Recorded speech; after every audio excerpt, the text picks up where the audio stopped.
Muy bien, Iglesia. Entonces, como les decía, bueno, primero saludarlos. Buenos días a todos.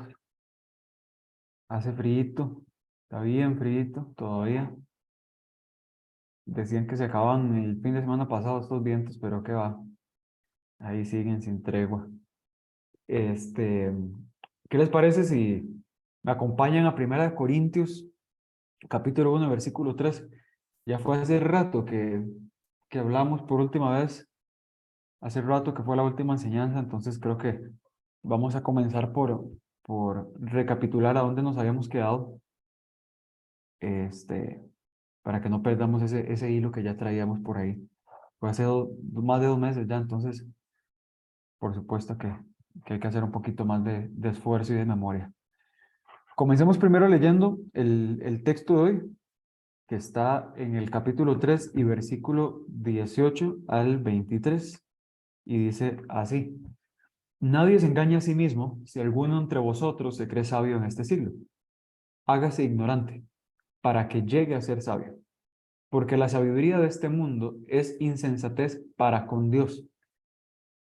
Entiéndase esto, y abro paréntesis, para las cosas que tienen que ver con Dios.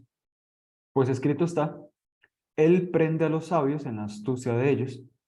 Y otra vez, el Señor conoce los pensamientos de los sabios, que son vanos. Así que ninguno se gloríe en los hombres, porque todo es vuestro, sea Pablo, sea Apolos, sea Cefas, sea el mundo, sea la vida, sea la muerte, sea lo presente, sea lo porvenir, todo es vuestro. Y vosotros de Cristo, y Cristo de Dios. Muy bien, nada más a manera de recapitulación, para sentar una base de dónde veníamos. Seguíamos ahí en el capítulo 3, ¿verdad? Bueno, más bien estábamos ahí en el capítulo 3, en la mitad del capítulo 3. Y en la enseñanza anterior estudiamos de los versículos del 9 al 17. Bueno, más concretamente, le dimos mucho enfoque a los últimos 2, 3 versículos del 15 al 17.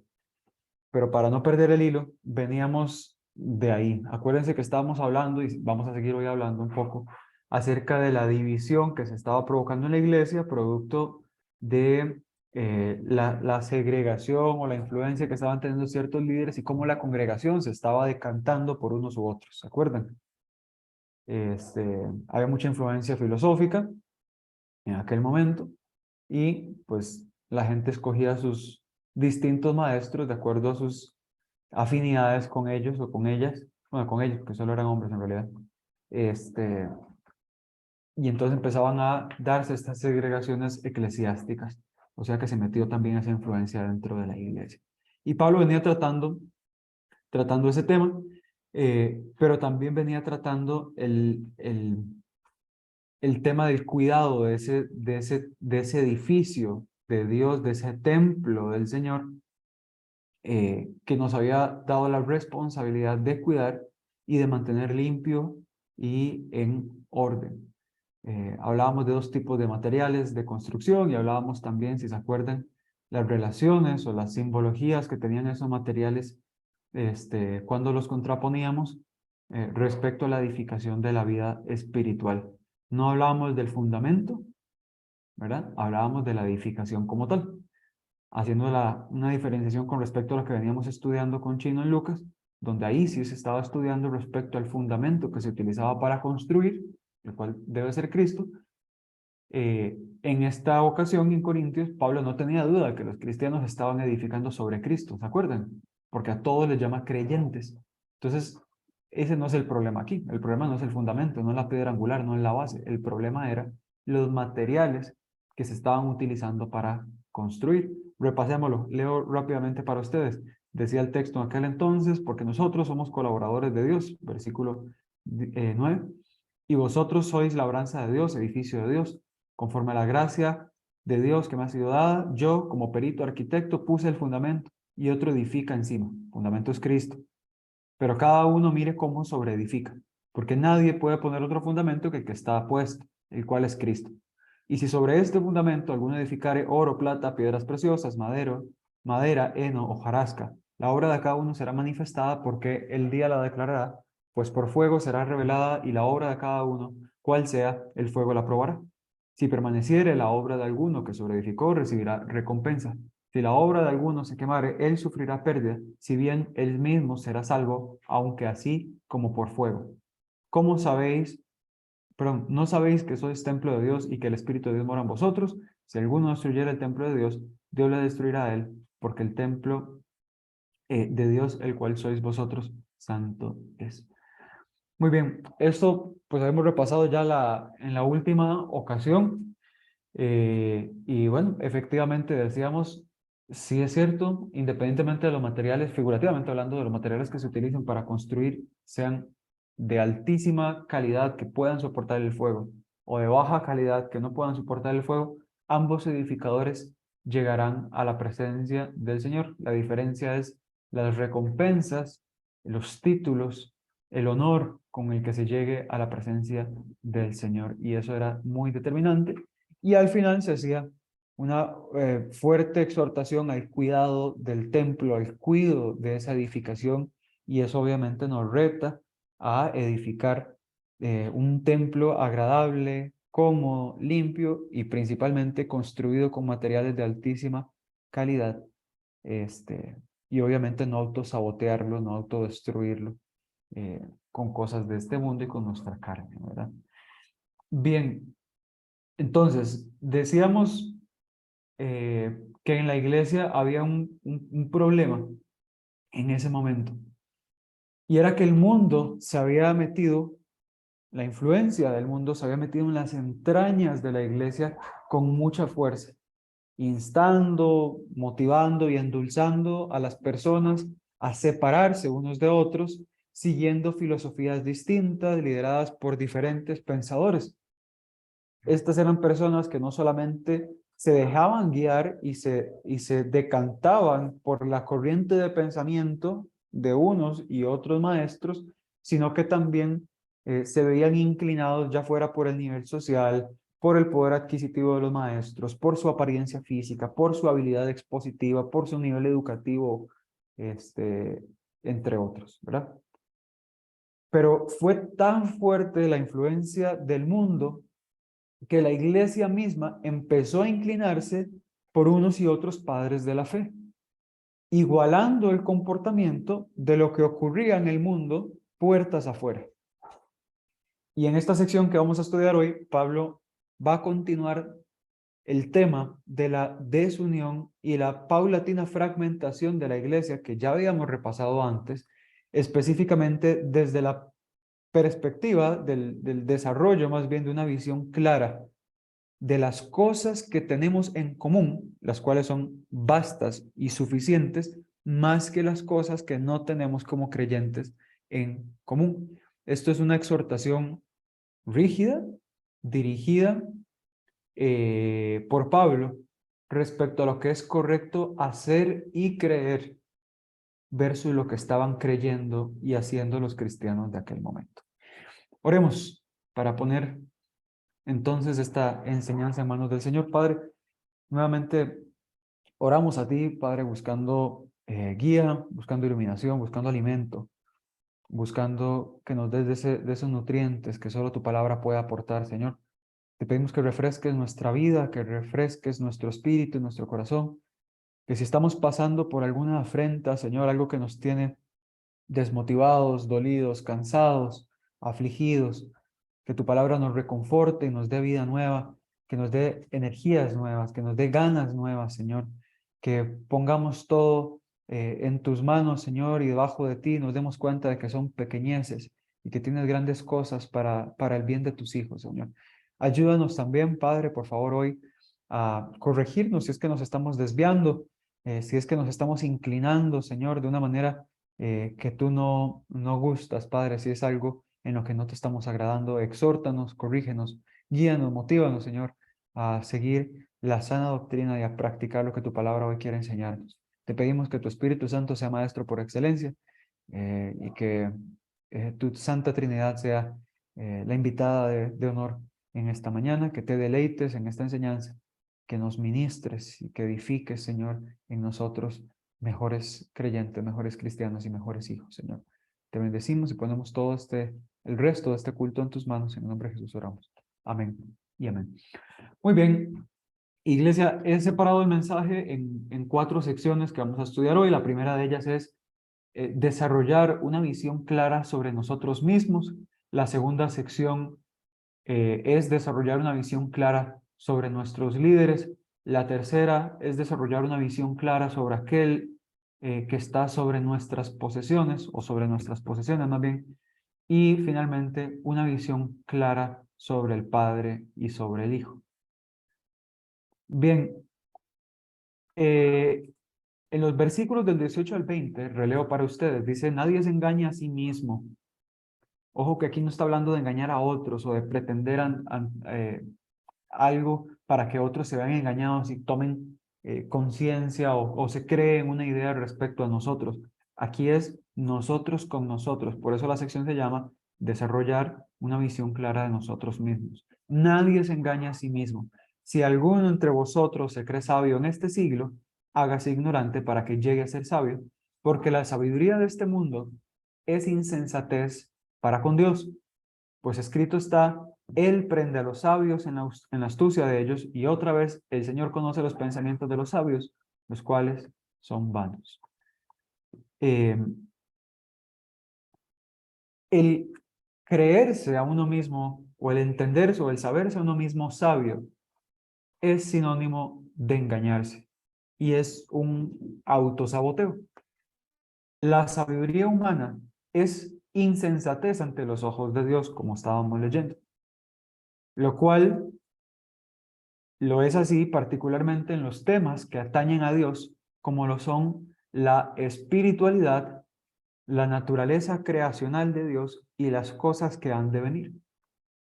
Cuando Pablo hace referencia a la sabiduría, no está específicamente pensando en la sagacidad que tenemos los seres humanos, o algunos seres humanos, para hacer cálculos, o hacer negocios, o generar empatía, o la facilidad para relacionarse con otros, lo cual también es un tipo de inteligencia o de sabiduría.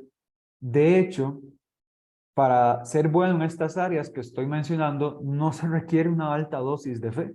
Todo lo contrario, hay muchísimos incrédulos saturados de este tipo de sabiduría en estas y en otras áreas. Personas que son maravillosas, extraordinarias, haciendo relaciones con vínculos con otras personas, generando relaciones de trabajo, generando relaciones de amistad, de negocios, que son realmente ágiles para hacer clic con otros que son persuasivos, etcétera.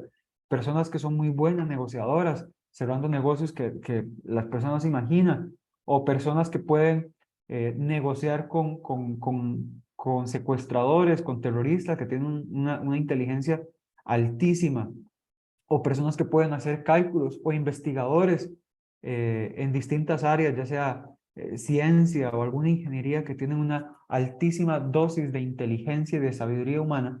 Ninguno de ellos necesita toneladas de fe y de espiritualidad para hacer lo que hacen y tener lo que tienen, hablando de inteligencia, hablando de sabiduría.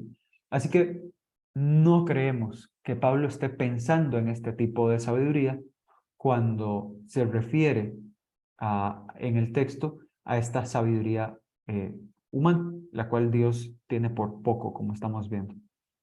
La sabiduría humana entonces es vana y es desechable por Dios, y se convierte en insensatez cuando ésta intenta comprender, explicar o reprobar los asuntos de Dios. Y ahí sí, es donde la ciencia, donde las matemáticas, donde los cálculos, donde la ingeniería, etcétera, donde la persuasión, donde la facilidad para establecer vínculos con otras personas, intenta explicar desde esa perspectiva la naturaleza de Dios, o la creación de Dios, o asuntos que tienen que ver con Dios, por ejemplo, temas escatológicos.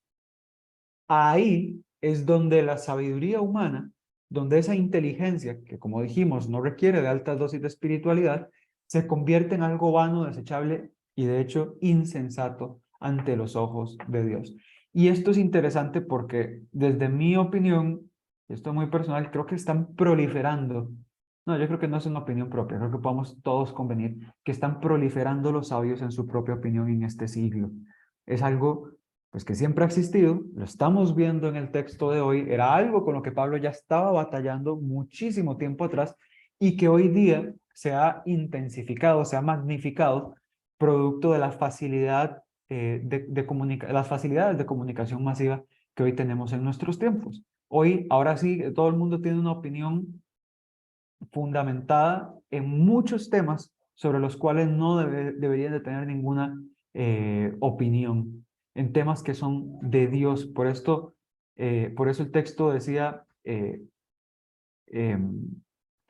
si alguno se cree sabio, que se haga ignorante para que llegue a ser sabio, porque la sabiduría de este mundo es insensatez para con Dios. Y es que hoy día se han multiplicado las personas que no se dan por satisfechos hasta no poder dar su opinión. ¿Sobre qué? Sobre lo que sea. Este perfil de personas tiene una opinión para todo y tienen siempre la necesidad no solo de pensarla y de construirla en su mente, sino que sienten algo que no los deja guardársela y necesitan manifestarla a cualquier costa. Este tipo de personas, al mismo tiempo y de manera algo extraña, encuentra como una especie de placer el encontrarse en contra del pensamiento de la mayoría, buscando regular y constantemente habitar en lo disruptivo. Los sabios, en su propia opinión, rara vez se detienen a escuchar y admirar a los demás, porque no encuentran contentamiento en eso. Y más bien, su zona de confort, el lugar donde les gusta habitar, el charco donde se mueven bien y se sienten cómodos, es hablar, criticar y buscar no solo debatir casi siempre sobre cualquier cosa, sino también que su máximo placer, consciente o inconscientemente, es ganar todas las conversaciones a como de lugar, aunque eso signifique abandonar la conversación. Finalmente, estas personas, estos pseudosabios, son personas sumamente volátiles, que cuando encuentran oposición o contradicción, su estrategia de defensa, por lo general, es la desacreditación de sus pseudooponentes. El orgullo, por lo general, es la raíz de la sabiduría humana, la cual, como hemos dicho varias veces ya, es insensatez para Dios. Existe un proverbio árabe que dice, el que no sabe y sabe que no sabe, perdón, el que no sabe y no sabe que no sabe, es un necio. Aléjate de él. El que no sabe, pero sabe que no sabe, puede aprender. Enséñale. ¿No les parece a ustedes que no hay nada más difícil que tratar de enseñarle o explicarle algo a alguien que cree que ya lo sabe todo? No dan ganas. No dan ganas. Uno evita esas conversaciones. Uno evita tener que discutir con esas personas y uno hace un gran esfuerzo por tratar de encontrar puntos en común para no entrar en temas conflictivos, pero lamentablemente siempre llega el conflicto, porque, como decíamos, no se pueden guardar sus opiniones, tienen que habitar en el conflicto y tienen que ganar todas las conversaciones. Esto es un sabio en su propia opinión. Cuando un cristiano o una iglesia completa comienza a seguir sus propias ideas o las ideas de su líder, ojo esto, no es seguir el evangelio, sino las ideas, las creencias de su líder acerca del evangelio, evidentemente se formará una brecha. Esto ocurre porque nos empezamos a formular distintas perspectivas del evangelio de acuerdo a lo que nos suena o nos parece más convincente. Tomamos una opinión formulada desde la perspectiva de la sabiduría humana y nos casamos con ella versus escoger el evangelio puro y no manipulado. Cuando las iglesias hacen eso, y era lo que estaba pasando en Corinto en ese momento, Se encuentra entonces la iglesia con una fe sostenida no en los fundamentos de la palabra, sino en las opiniones humanas respecto a la palabra.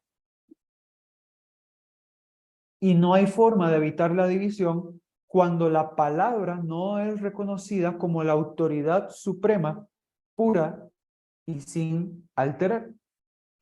Entonces, si su lugar es ocupado por las ideas e interpretaciones acomodadas con o sin intención de estos sabios en su propia opinión, esto es intelectualismo ocupando el lugar que debería estar ocupando en la iglesia la palabra de Dios. Y eso, en aquel momento, era algo que estaba ya sucediendo, era algo grave, no por quienes estaban necesariamente compartiendo la palabra, que vimos que eran Pablo y Cefas, bueno, Cefas, Apolos y Pablo, sino más bien por las interpretaciones y las motivaciones principalmente que la iglesia estaba teniendo para seguir a uno u otro líder. ¿Dónde se intensifica esto? Cuando encontramos ahora sí líderes o sabios en su propia opinión que están reformulando o mejorando la palabra a raíz de interpretaciones que no tienen lugar en temas que solamente tienen que ver con Dios. Afortunadamente, Pablo no se limitó a diagnosticar el terrible padecimiento de creerse sabio, sino que también el diagnóstico lo acompañó con una receta, espiritualmente hablando, una receta médica, un tratamiento. El mismo Pablo dice que el antídoto para este gran mal es hacerse ignorante para llegar a ser sabio. Es interesante que no diga que el sabio en su propia opinión se sienta ignorante o que se crea ignorante. Literalmente lo que dice es hágase ignorante. Y es que hace todo el sentido. Si en la abundancia de sabiduría humana es para Dios inmundicia en los temas que solo tienen que atender la palabra de Dios, entonces la ausencia de la sabiduría humana es para Dios sabiduría y sensatez. Porque la sabiduría humana no tiene nada que aportar en los temas de Dios. Y también, al final de esta sección, Pablo hace una fuerte advertencia para alejar a los que en adelante se sientan tentados a comportarse así o aquellos que persistan. Dice que Dios prende, es decir, atrapa a los sabios en la astucia de ellos. Y a esto añade que el Señor conoce los pensamientos de los sabios, que son vanos. Probablemente dentro de la iglesia habían personas que ya se estaban levantando, que estaban formulando pensamientos dentro de la iglesia y estaban empezando a generar estas inevitables divisiones cuando los creyentes y la iglesia empiezan a poner su fe y su atención en temas que no son la palabra sin alterar, que Pablo, Cefas y Apolos traían. Y esto es muy importante para la sección 2 que vamos a iniciar en un momento, que dice desarrollar una visión clara sobre nuestros líderes. Pablo, Apolos y Cefas, todos llevaban el mismo mensaje. Todos llevaban el mismo mensaje, el mismo evangelio.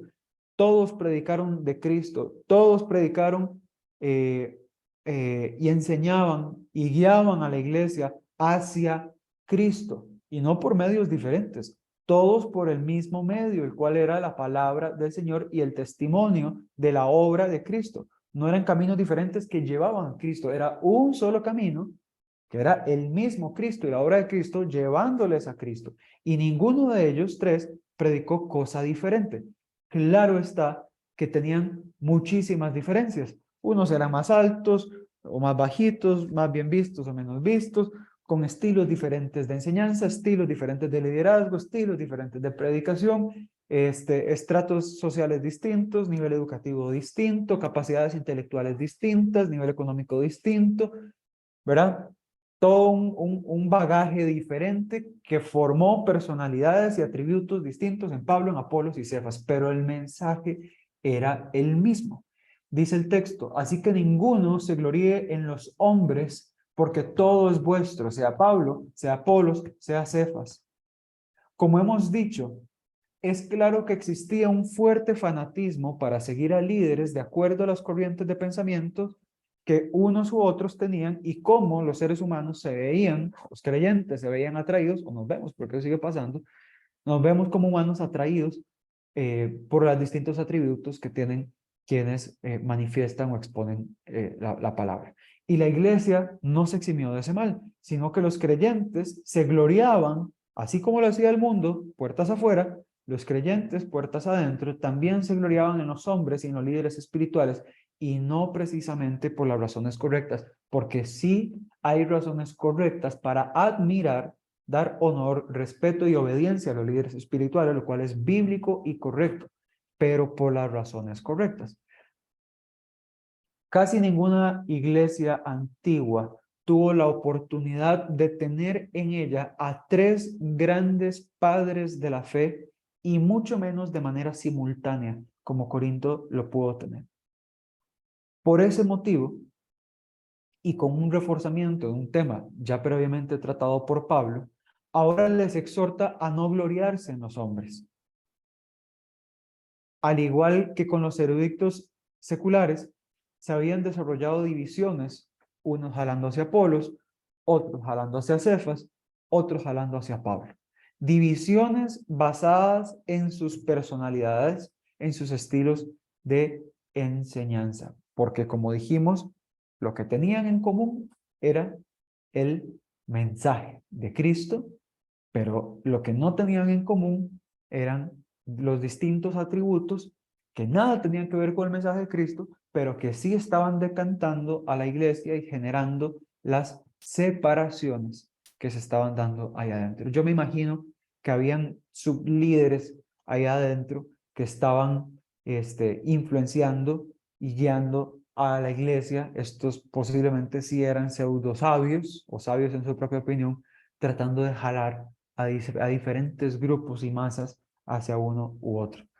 La intención de Pablo en este punto no es mostrar a la iglesia, es mostrar a la iglesia que en lugar de haberse dividido por los motivos incorrectos, detrás de cada líder espiritual, mejor hubieran sacado muchísimo más provecho si hubieran antepuesto el entender y el seguir las enseñanzas de estos maestros y no los estilos y las apariencias de cada uno de ellos. Es decir, no le sacaron provecho durante un tiempo, porque no sabemos si después de esta enseñanza esto se cortó de raíz, pero desaprovecharon mucho tiempo. Pensemos que sí se solucionó.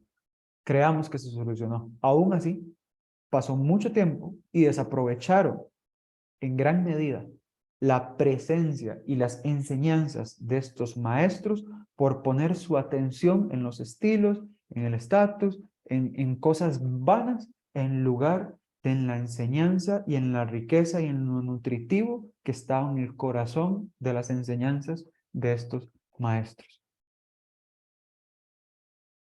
Por eso es que exhorta a la iglesia a que tenga una clara visión sobre los líderes. Y es que esto aplica para nosotros también hoy día. Nuestra admiración debería estar basada en la fidelidad de los líderes, que los líderes tienen a la palabra de Dios, y no por su estilo de enseñanza o su estilo de predicación o ninguna otra cosa vana, si viene de un nivel educativo alto, un estrato social alto, si está económicamente muy acomodado, si tiene o pareciera tener todo muy en orden por cómo se ve, por cómo se viste, por cómo, si tiene muchas habilidades de oratoria o tiene pocas habilidades de oratoria. Esas cosas vanas hoy día tienen mucho peso dentro de la iglesia, lamentablemente. Hoy sí hay iglesias completas, abarrotadas, siguiendo las apariencias de un hombre, el estilo de vida de un hombre, las capacidades de oratoria de un hombre. Ojalá, ojalá, y la iglesia dejara de perder el tiempo, que es la misma exhortación que Pablo estaba haciendo. Ojalá la iglesia contemporánea dejara de malgastar el tiempo, porque mejor se deberían de quedar en casa, admirando y siguiendo y obedeciendo y soñando con tener la vida de un líder que no necesariamente le es fiel a la palabra de Dios. Debemos aprender mucho de eso. Debemos ser hambrientos y determinados en admirar, obedecer y respetar al líder que vive una vida piadosa, apegada a la palabra de Dios. Y ahí poner nuestra vista, ahí poner nuestra atención. Como Pablo decía, imítenme a mí porque yo soy imitador de Cristo. Eso es fabuloso, eso es genial, eso es sano y es correcto. Ese es el líder que debemos admirar, es el líder que debemos seguir y esa es la razón correcta por la cual debemos seguir a ese líder, no por su estilo de enseñanza y no por lo que tiene. Y hay personas que dicen, no es que yo voy ahí porque es que el pastor en esa iglesia predica tan bonito o el líder de jóvenes cuando le toca predicar en la iglesia predica tan bien que yo solo voy cuando predica el líder porque el pastor general predica, no me gusta ese estilo de predicación que él tiene.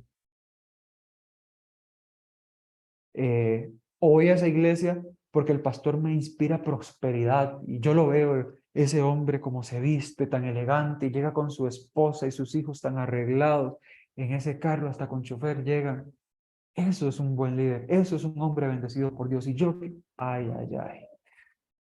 Ojalá, iglesia, dejaras de prestar atención y dejar de endulzar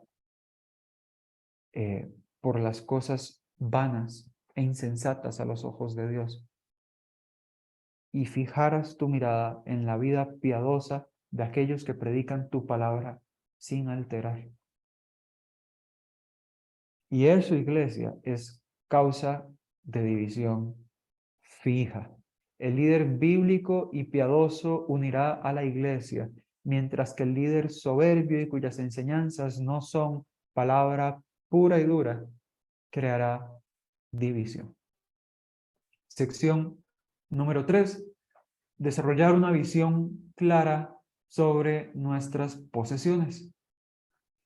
Sea el mundo, sea la vida, sea la muerte, sea lo presente, sea lo porvenir, todo es vuestro. Y ya había dicho que estos maestros, Pablo, Cefas y Apolos, también eran vuestros. Tanto los líderes antes mencionados como todas estas cosas que están mencionadas en este versículo son hoy, no mañana, hoy ya son posesión del creyente. Romanos 8:17 nos recuerda que somos herederos de Dios y coherederos con Cristo.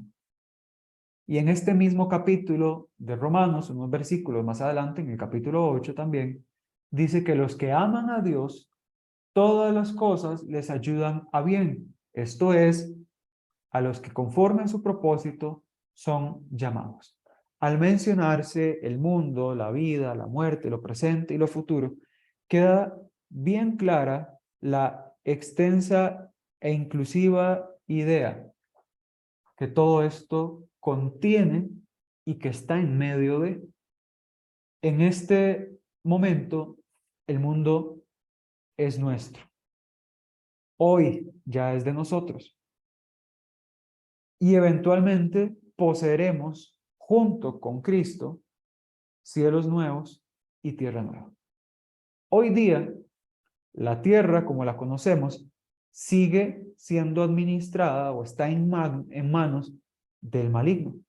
Pero eso no quita que ya es nuestra. Dios la crea, nosotros somos herederos de esa riqueza creacional de Dios y coherederos con Cristo, aunque la tierra hoy está en posesión del enemigo. Y aún así podemos apreciar y disfrutar el mundo de una manera en la que el incrédulo no puede hacerlo. ¿Por qué? Precisamente porque somos herederos. Y eso automáticamente nos da acceso a toda la riqueza de Dios, a la que ya pasó, a la que hoy es, a la que viene. ¿Por qué podemos afirmar esto con tanta seguridad?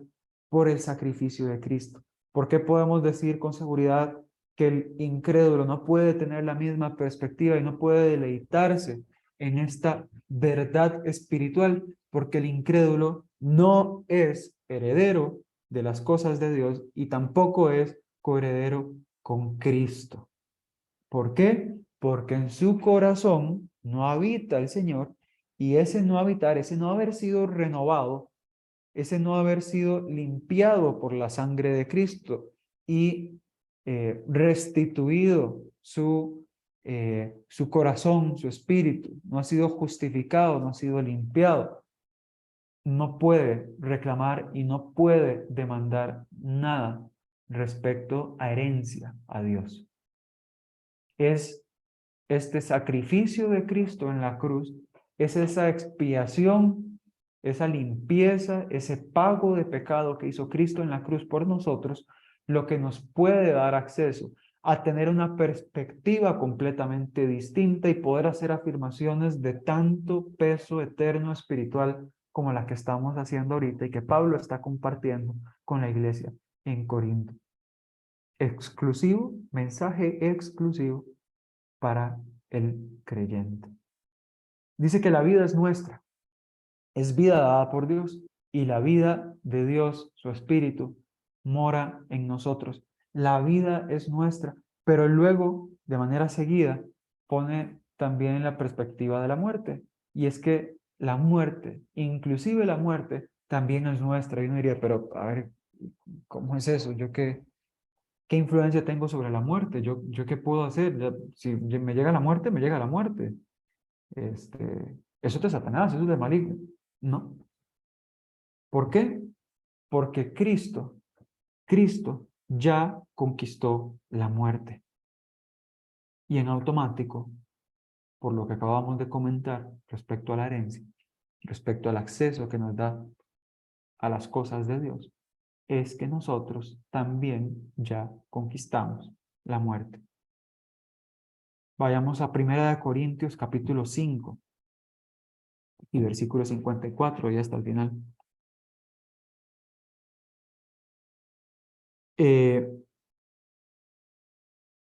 Quisiera nada más comentarles que es importante tener una clara perspectiva de por qué es importante tener esto tan claro y tan presente eh, antes de acercarse a hacer una afirmación indebida delante de Dios. Esto es, nosotros hoy podemos, a diferencia del mundo, pasar por el mundo y decir, el mundo es mío, administrado por Satanás, sí, pero es mío por la sangre de Cristo. La vida es mía por la sangre de Cristo. La muerte ya la conquisté y es mía por la misma sangre de Cristo. Eso sí es peso pesado. El mundo no puede decir lo mismo. El mundo no puede hacer una afirmación de ese tipo. No tiene las bases, no puede argumentar, no puede fundamentar nada en ese sentido. No hay nada que pueda añadir.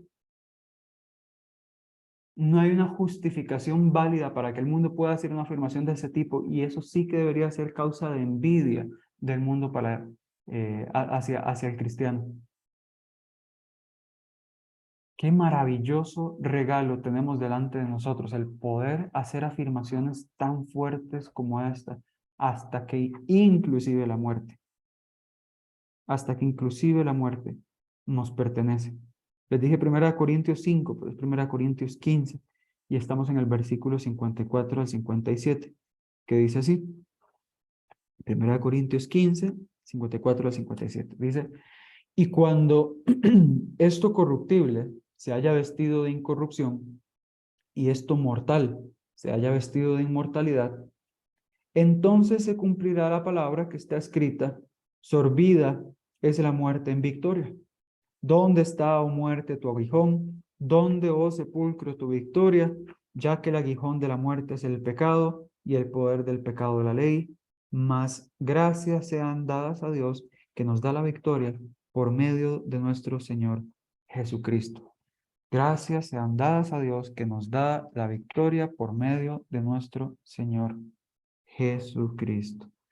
Es maravilloso entender la verdad espiritual que está encerrada aquí respecto a la muerte.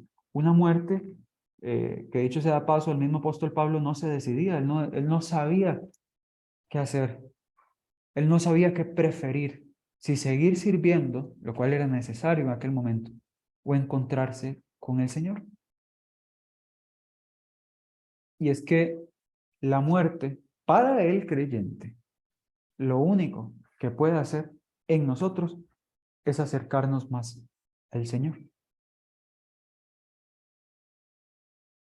Lo presente es nuestro, con todo lo bueno y todo lo malo que eso implica. Todas las cosas trabajan para nuestro bien si amamos a Dios en el presente y en el futuro, en el porvenir. Todo eso es nuestro, porque el presente y el futuro es de Dios y recibimos la herencia del Señor por medio de Cristo Jesús.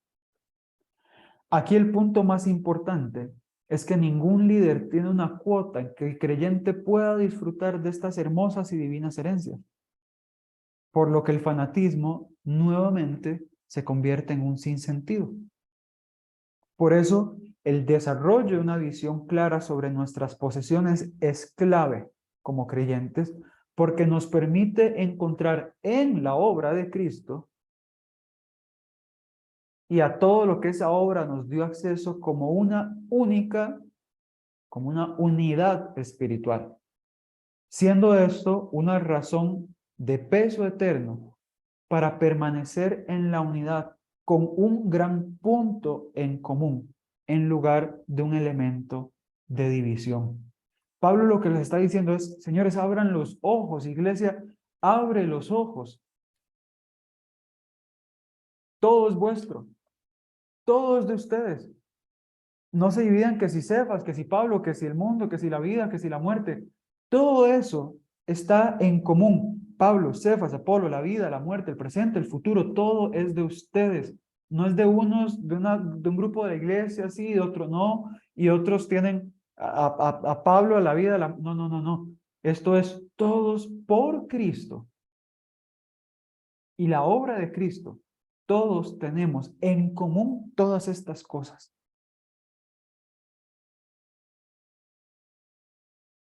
Sección número 4. Desarrollar una visión clara sobre aquel que está sobre todas las cosas. Esto es, sobre el Padre y sobre el Hijo. Y vosotros de Cristo y Cristo de vosotros, dice el texto. Perdón, y Cristo de Dios. Evidentemente, el principal motivo para eliminar por completo las divisiones y la fuente única de unión espiritual es, y debería siempre ser, Cristo. Si humilde y genuinamente dos creyentes divididos sobre un tema banal alzan su mirada a Cristo, sus diferencias se reducirán automáticamente a nada. Claramente hay temas que son irremediables, ¿verdad? Y nos ha pasado, aquí en esta iglesia ha ocurrido. Personas que quieren creer cosas que no van alineadas a la palabra pura sin alteración del Señor. O personas que hacen interpretaciones y vienen a exigir que se ejecuten acciones o se lleve o se conduzca a la iglesia de una manera que no es bíblica. Ahí esas son divisiones irreconciliables porque el centro de la interpretación y el centro de la discusión más bien está en la misma palabra. Pero hay cosas muy vanas que sí nos dividen como iglesia. Comúnmente nos dividen como iglesia. Cosas vanas como lo que estudiábamos ahorita, por ejemplo, de escoger a un líder por su estilo de predicación o por quién él es o por las cosas que hace, su apariencia. Esas cosas vanas sí son reconciliables, fácilmente reconciliables, cuando alzando la mirada el creyente, los creyentes divididos, ponen sus ojos en Cristo y en todas las cosas que a través de Cristo tienen en común. Ahí se acaba la división.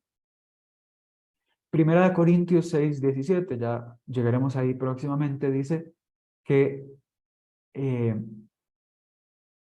que el que se une al Señor, un espíritu es con Él. Un único espíritu es con Él.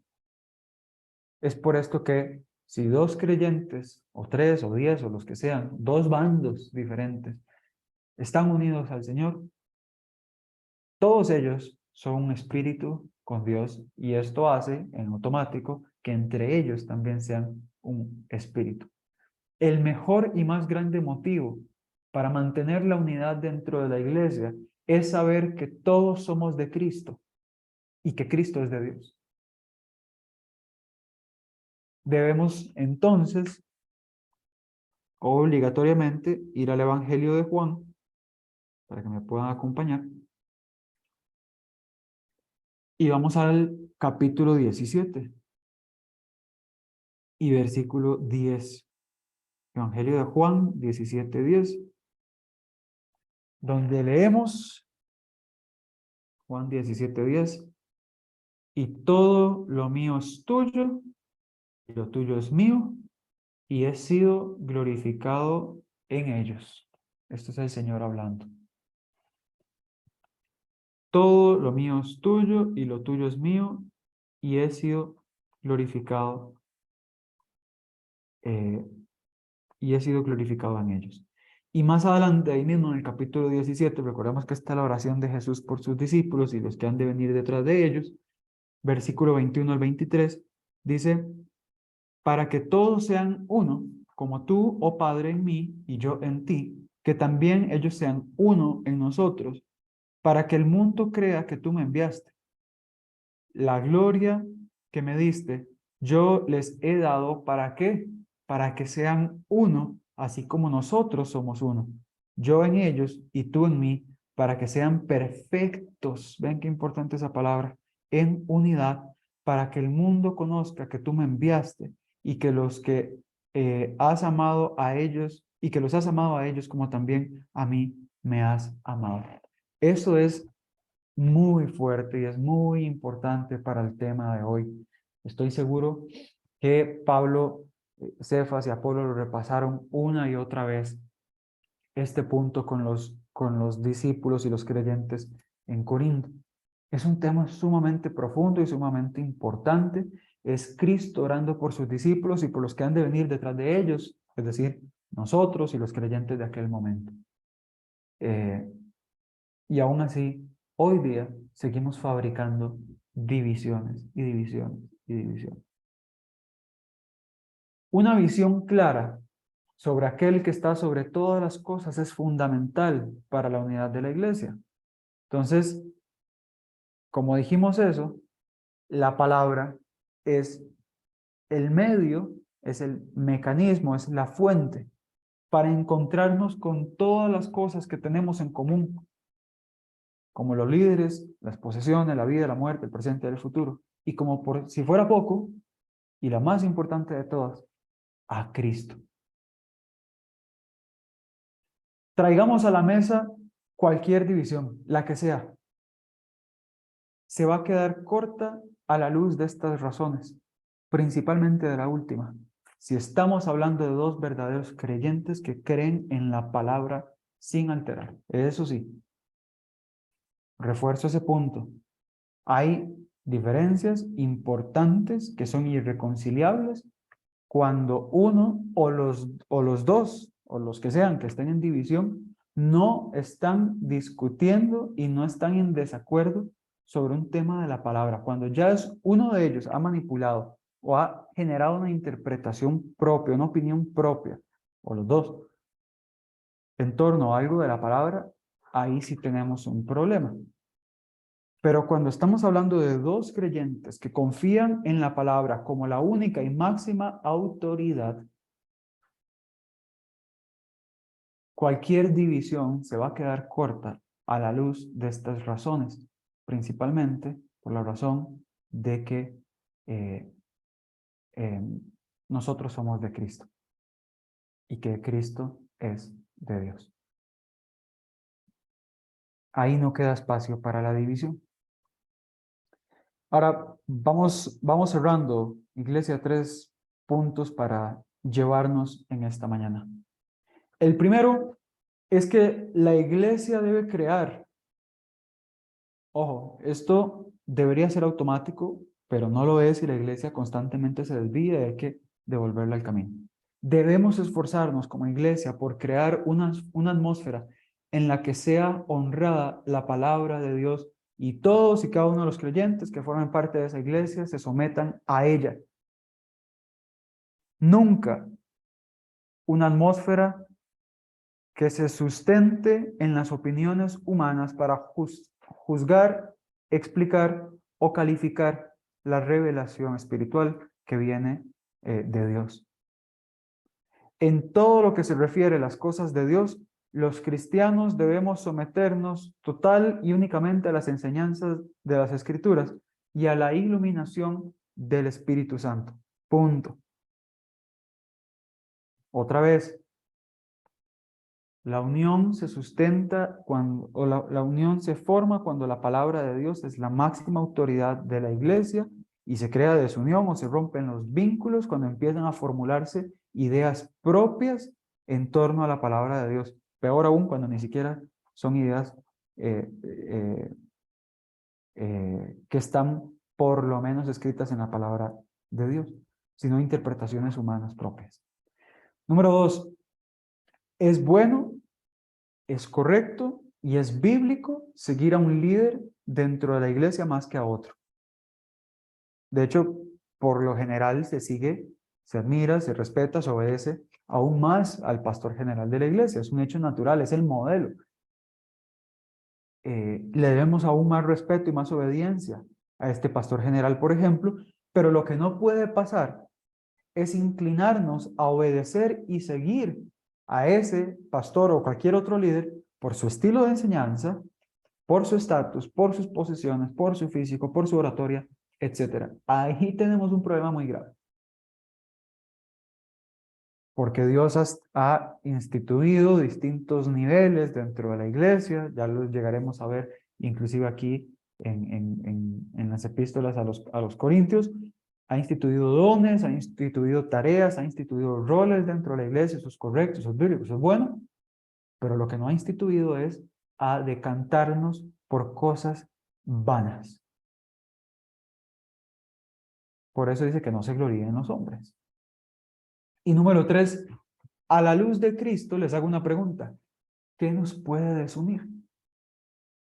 Con todas las cosas a las que la sangre de Cristo colectivamente nos ha hecho partícipes, la pregunta es, ¿qué nos puede desunir? Y la iglesia responde, muchas cosas. Porque hoy día hay muchas cosas que tienen a la iglesia dividida, muchísimas cosas que tienen a la iglesia dividida, no fundamentadas o incorrectamente fundamentadas, pero ahí están y persisten y están en los tuétanos de la iglesia, generando división en momentos donde la iglesia necesita estar más unida que nunca. Los temas banales y lo que atrae al hombre y a la mujer a través de su vista y de su oído están pasando a un segundo plano la revelación sin alterar de la palabra y la admiración, el respeto y la obediencia correcta al liderazgo eclesiástico. Y eso es peligrosísimo, iglesia. Peligrosísimo. Benditas gracias al Señor, creo yo, estamos en una iglesia donde esto no ocurre y cuando han existido vestigios de división, el Señor nos ha protegido con su mano protectora, con su ángel, en varias ocasiones ya, y ha mantenido esta iglesia a flote por su gracia. Damos gracias a Dios también por eso. Iglesia, yo quiero también instarlos a mantener una visión clara, como estudiamos ahorita, hoy dijimos, es una visión clara sobre, sobre nosotros mismos, ese cuidado que tenemos que tener de creernos muy sabios en nuestra propia opinión, de creer que todo lo sabemos. Estamos en un siglo donde cree todo saberlo, y es normal, y es bien visto. Si alguno de ustedes, iglesia, y esto me incluye, en algo o en muchas cosas se cree sabio, se cree muy superior, Lo que el Señor nos está invitando a hacer en esta mañana es hacernos ignorantes, no creernos ignorantes o sentirnos ignorantes. Dice, vuelvas ignorante. Deje de meter los temas de sabiduría humana en las cosas que tienen que ver con Dios. Busque la sensatez. La sensatez habita en la ignorancia humana en los temas de Dios. No meta las narices de la sabiduría humana en los temas que solo a Dios le competen. No sea orgulloso, no sea orgullosa, buscando siempre tener la razón, debatir, la contienda, lo disruptivo. Humildemente admire también a otros por las razones correctas que estudiábamos hoy, por supuesto.